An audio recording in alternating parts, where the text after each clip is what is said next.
महाराष्ट्र भाजपच्या मोठ्या चेहऱ्यांना लोकसभा लढवावी लागण्याची शक्यता। पंकजा मुंडे, चंद्रकांत पाटील आणि आशिष शेलार यांच्या नावांची चर्चा।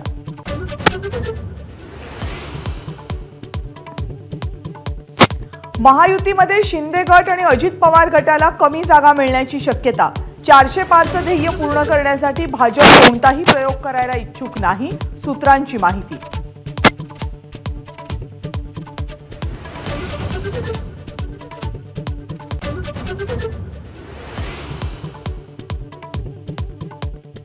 महाविकास आघाडीत सगळं आलबेल नाही, संजय राऊत माध्यमांशी खोटं बोलतात। प्रकाश आंबेडकरांच्या विधानामुळे राजकीय वर्तुळात खळबळ।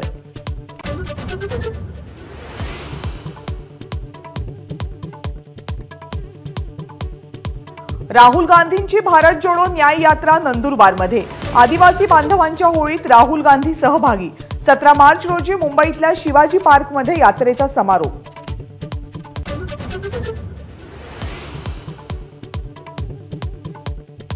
काँग्रेसचे नेते पद्माकर वळवी सोडणार काँग्रेसची साथ, उद्या करणार भाजपमध्ये प्रवेश। तर राहुल गांधींच्या मुंबईतल्या सभेअगोदर काँग्रेसचे अनेक नेते भाजपत येणार, बावनकुळेंचा दावा।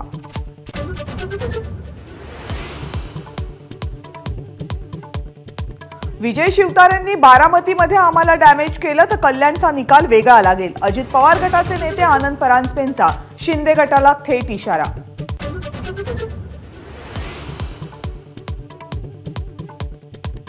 पंतप्रधानांना राखी बांधणाऱ्या यवतमाळच्या भ्रष्टाचारी खासदाराचं संरक्षण मोदी करतायत। यवतमाळच्या सभेत नाव न घेता उद्धव ठाकरेंचा भावना गवळींवर हल्लाबोल।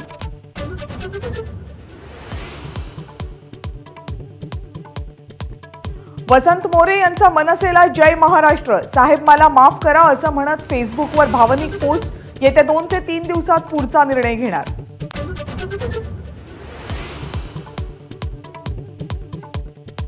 लोकसभा लढवायला इच्छुक होतो पण मनसेची निवडणुकीबाबत नकारात्मक भूमिका, वसंत मोरेंचा आरोप।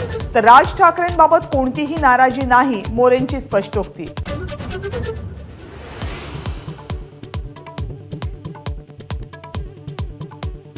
हरियाणामध्ये मोठी राजकीय उलथापालट, जेजेपी पक्षाशी असलेली युती भाजपनं तोडली।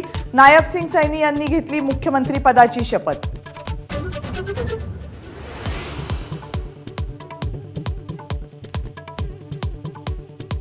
मुंबई मेट्रो 1 मधील रिलायन्स इन्फ्राचा 74% वाटा MMRDA 4000 कोटी रुपयांना विकत घेणार। राज्य मंत्रिमंडळाची बायआउटला मंजुरी।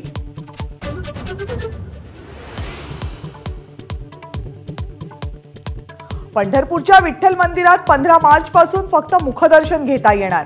गाभाऱ्यात संवर्धनाच्या कामामुळे 1.5 महिना चरणस्पर्श दर्शन बंद राहणार।